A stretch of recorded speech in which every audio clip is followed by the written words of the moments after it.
So good morning students. Today we are going to discuss the topic that is enthalpy of solution. Now here, what do you mean by this enthalpy of solution? Generally, let us take a substance. That substance is dissolved in a particular solvent. That substance is dissolved. So during that dissolution of a substance in that particular solvent, certain amount of heat energy is exchanged. That heat energy is exchanged may be lost or may be gained. Whatever the heat energy changes during the dissolution of a substance in a particular solvent, that is generally treated as this enthalpy of a solution. So it is defined as simply enthalpy of solution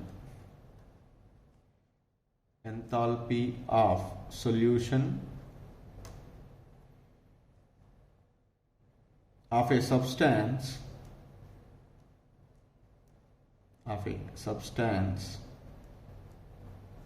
is the enthalpy change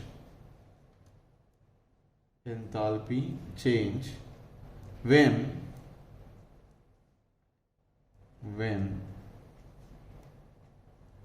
1 mole of it dissolves in a specified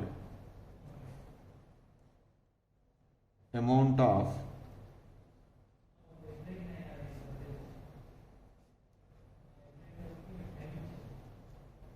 solvent. So this is called enthalpy of a solution. 1 mole of a substance, let us take, that is dissolved in a solvent. Then whatever the amount of heat energy is exchanged, that is called enthalpy of solution. For example, urea is, let us take,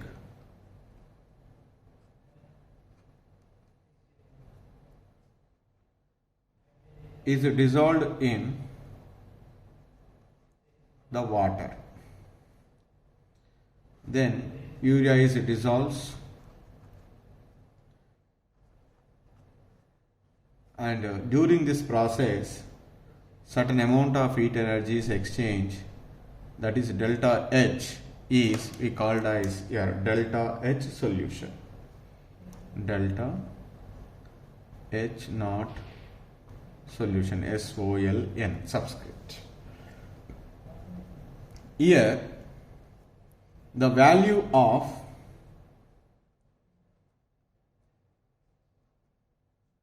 delta solution H naught, that is enthalpy of solution value, is depends upon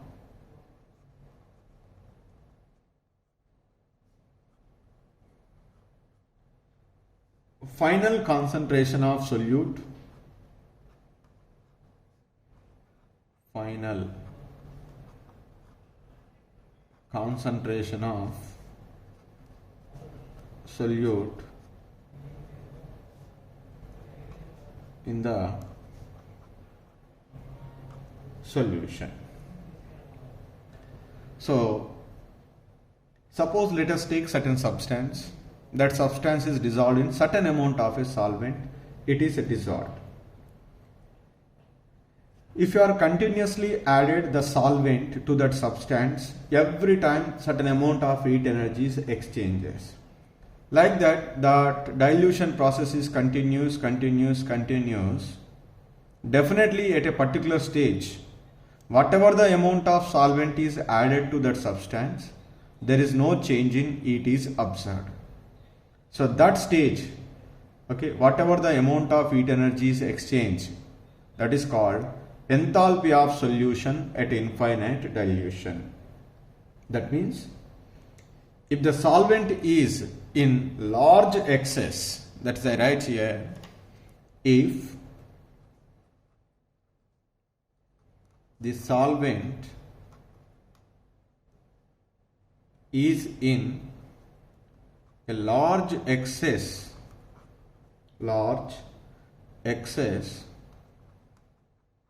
so that further dilution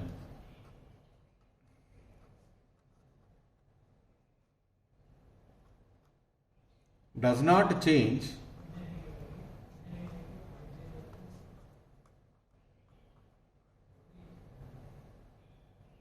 enthalpy of solution.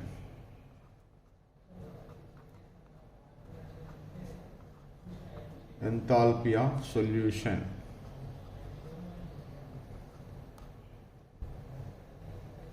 That is called enthalpy of solution at infinite dilution.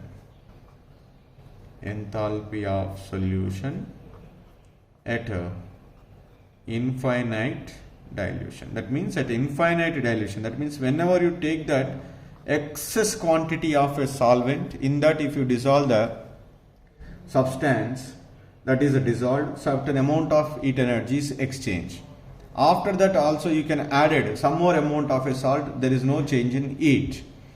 So that is called enthalpy of solution at infinite dilution.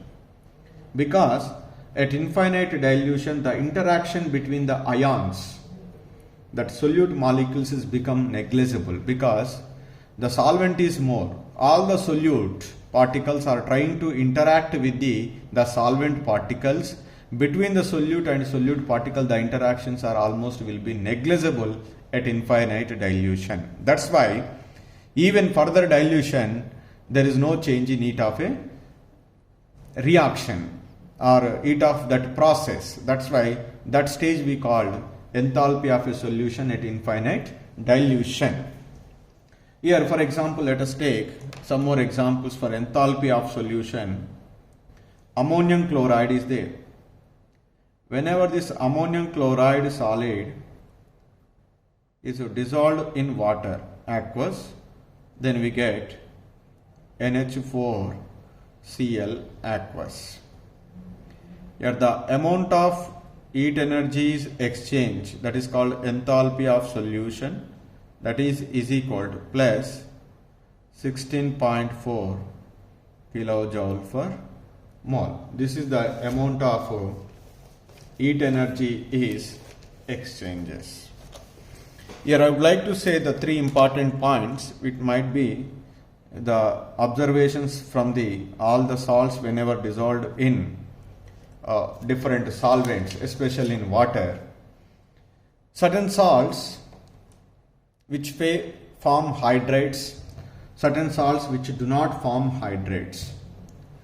The salts which do not form hydrates, when they are dissolved in water, the amount of heat is exchanged, that is always heat is absorbs.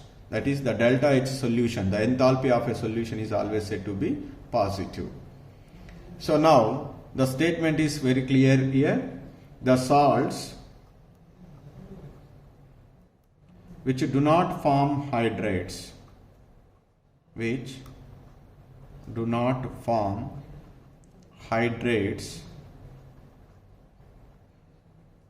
dissolves in water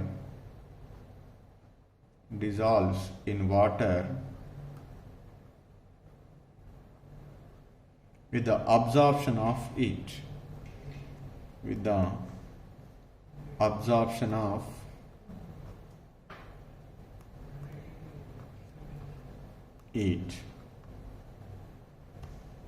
So that is delta solution H is positive.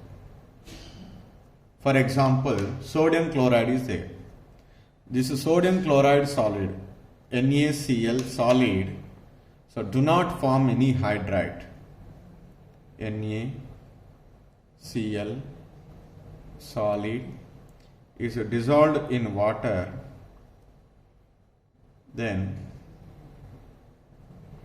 during this process, this dissolution of sodium chloride in water process, the enthalpy of solution is observed plus 5.35 kilojoule per mole. The sodium chloride does not form any hydrides. That's why in this case the enthalpy of a solution is positive. But certain cases the salts are forming the hydrates. So the hydrated salts, whenever they are dissolved in water, in that case also the dissolution process takes place with the absorption of heat. So my second statement is in this: the hydrated salts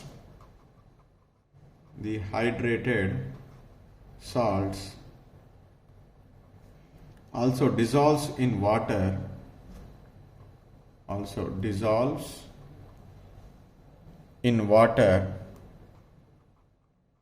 with the absorption of heat,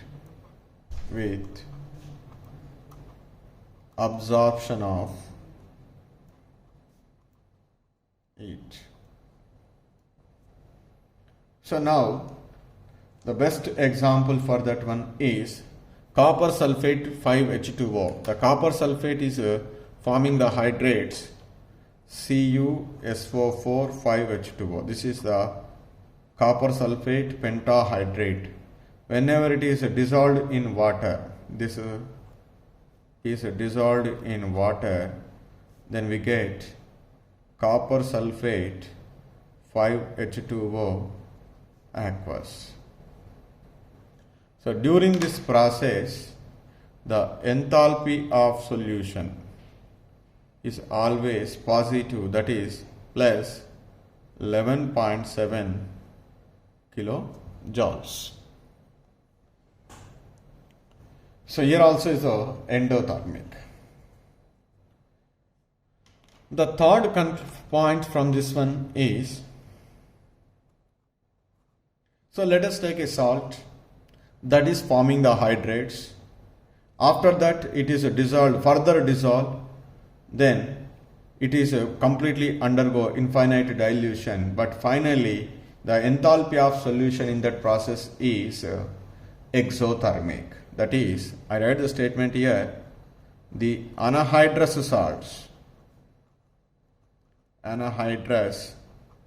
salts which form hydrates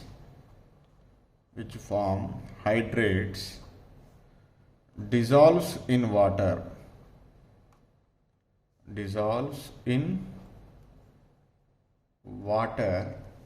with the evolution of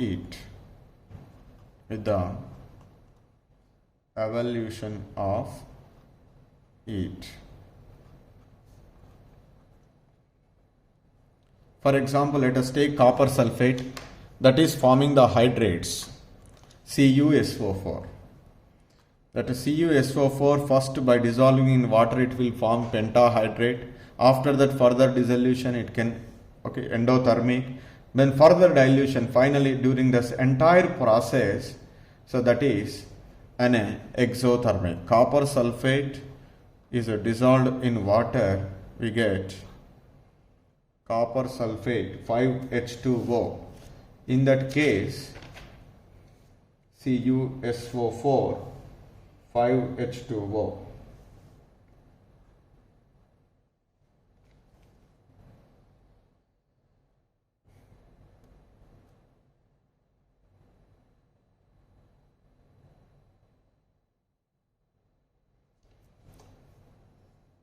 This is on further we are getting completely the copper sulfate aqueous. So during this entire process the amount of heat energy is liberated, that is delta H is equal to minus 66.5 kilojoule per mole. Like that, these are the certain we might be observed during this dissolution process. Now generally the dissolution process takes place in two steps, that is I will discuss with an example also. So the dissolution process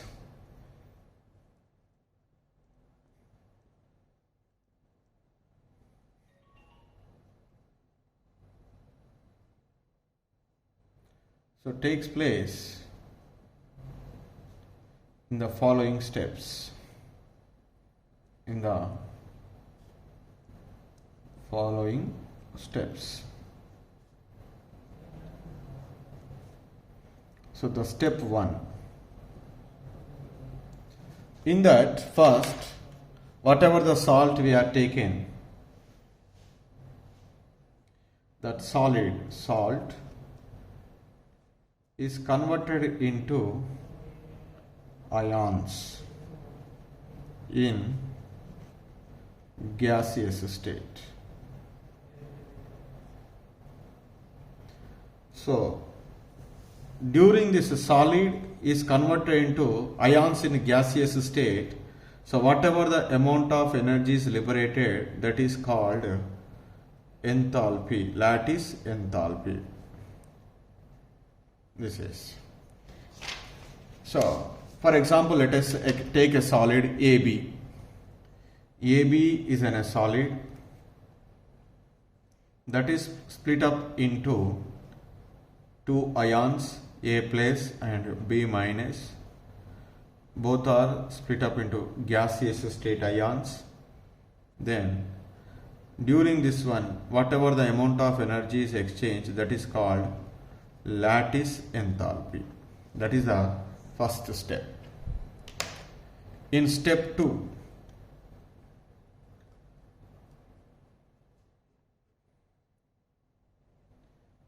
so whatever the ions are formed in the first step, those ions are solvated. Ions are solvated in the second step. So during the solvation, by solvent molecules,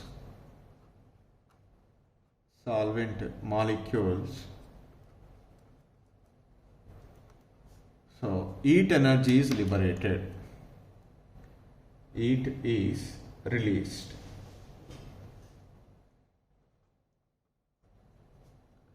Heat is released.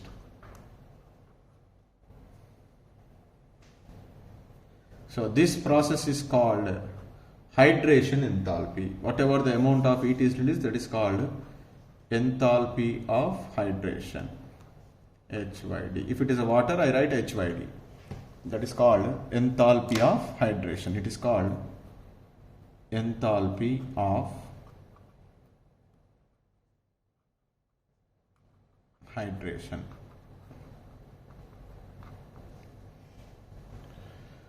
So now that is I write in the form of an equation.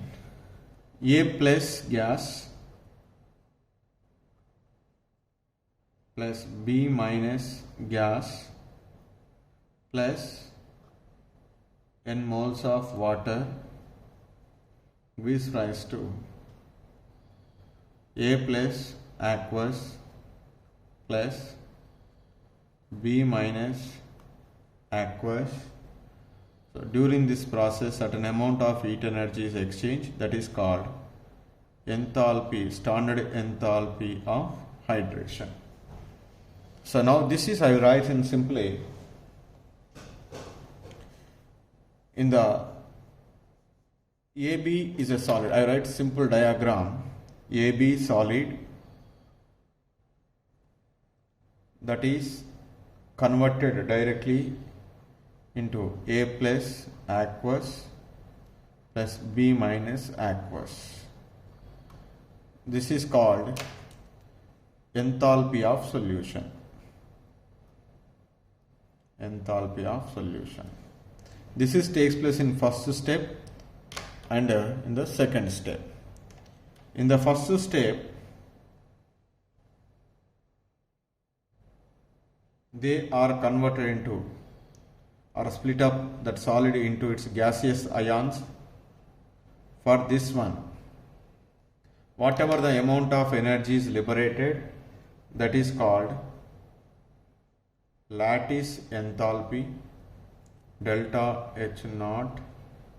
Lattice is a subscript to the delta, and after that they are solvated by water molecules During this process, whatever the heat energy is exchanges, that is called hydration enthalpy. So, from this one, what I concluded the statement is enthalpy of solution is equal to the sum of the lattice enthalpy H naught plus hydration enthalpy.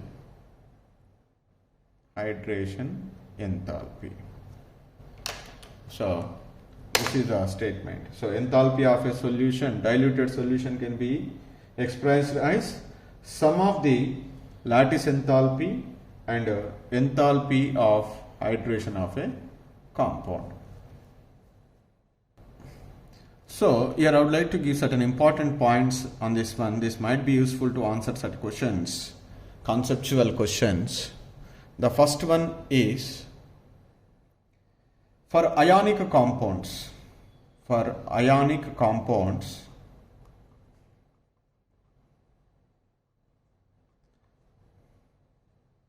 So, the enthalpy of solution for ionic compounds, enthalpy of solution is always positive.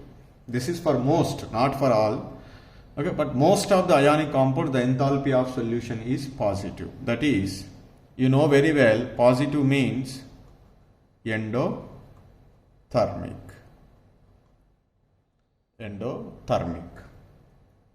This is clearly indicates.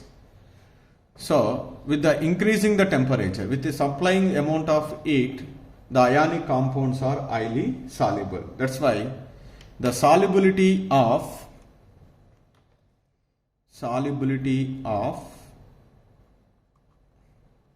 most of the ionic salts or most of the salts, solubility of most of the salts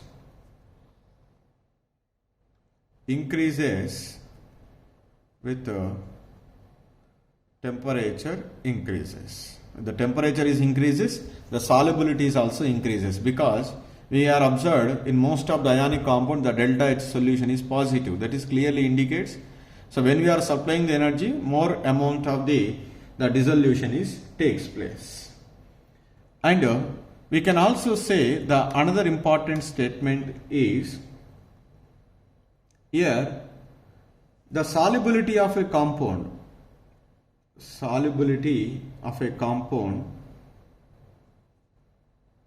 depends upon two factors. One is lattice enthalpy, that is delta H naught lattice. Another one is enthalpy of hydration. These are the two are decided whether a compound is soluble or less. Suppose if the lattice enthalpy is very high, that is delta H naught lattice value is very high, delta lattice H naught value is very high,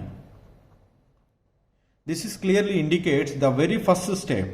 When the value of lattice enthalpy is high means the solid cannot easily converted into its gaseous ions.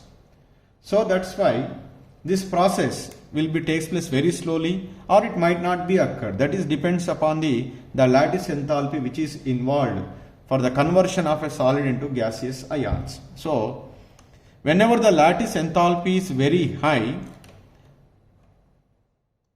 the dissolution process may not occur also, may not occur at all.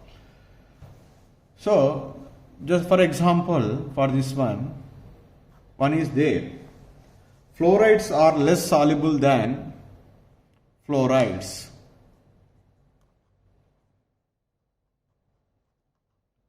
fluorides are less soluble than chlorides. Fluorides are less soluble than that of corresponding chlorides. That means the chlorides of a particular metal are more soluble than fluorides. Why? The reason is the fluorides are smaller in size, so that they are strongly attracted together, and that will be resulted into the more lattice enthalpy energy is required to convert into gaseous ion as compared to chlorides. So that's why fluorides are less soluble, chlorides are more soluble. Fluorides are having the high lattice enthalpy, chlorides are having the less lattice enthalpy. This is the one. The another case is there sometimes. The another example, they may ask the question like this: the alkali metal salts are highly soluble than that of alkaline earth metal salts. An example, Na2SO4. Na2SO4 is soluble in water,